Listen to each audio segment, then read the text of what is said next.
So part of my work is to kind of engage schools in changing and innovating. So when a school says, hey, we're looking to make this change, we're hoping to do something different to benefit our students, my role is not to kind of come in and say, well, this is what you need to do, as much as it is to partner and ask great questions to understand how can we help you from where you are grow to the next level. I learned about the project. I knew that Mr. Cohen was excited about making some changes and about helping students become more engaged. And so we started our conversation with that and really looked at the thread that students needed an opportunity to kind of pursue something that was deep and meaningful. And so that kind of was the thing that we ended up working on and using a combination of design thinking as a process for education and something he was using already in Metuchen, which was the problem-solving loop.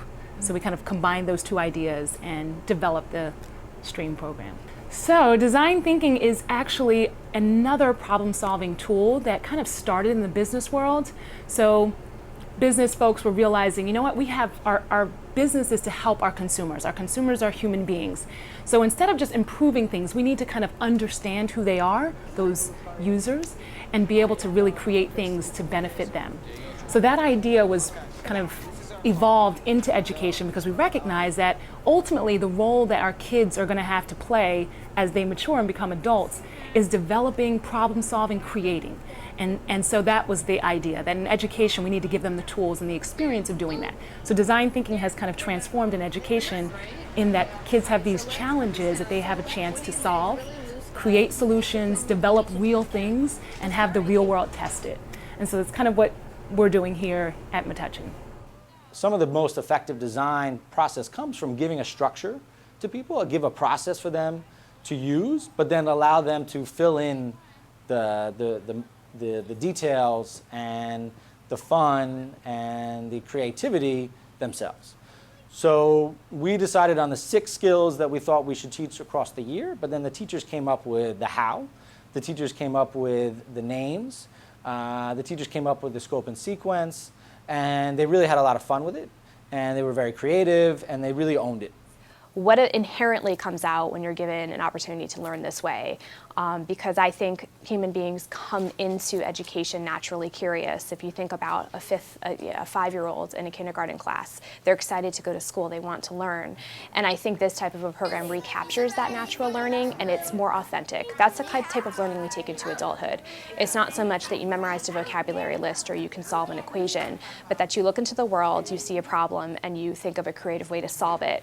Or you look at the world, you see a mystery, you're curious about it, and so you research it on your own. And if we can get kids hooked and let them know that they are empowered to do that, I think we create curious adults and questioning adults, and I think ultimately those teenagers and children turn into the kinds of citizens I would want to be in my society. I've seen attitudes change since the beginning of s.t.r.e.a.m. Many children were coming in saying, I can't. But now children are saying, I'm going to try, I can. They're saying we're going to brainstorm. They're saying there's team in s.t.r.e.a.m.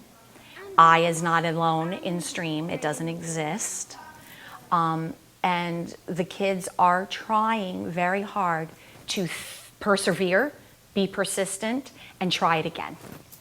I love the program because it allows kids to really be children and get their hands in it, you know, and do it, instead of just always sitting there at a desk listening to a teacher. I think one of the biggest and greatest changes in the children from the s.t.r.e.a.m program is their willingness to keep trying, to not give up, to persevere, to think about challenges in different ways.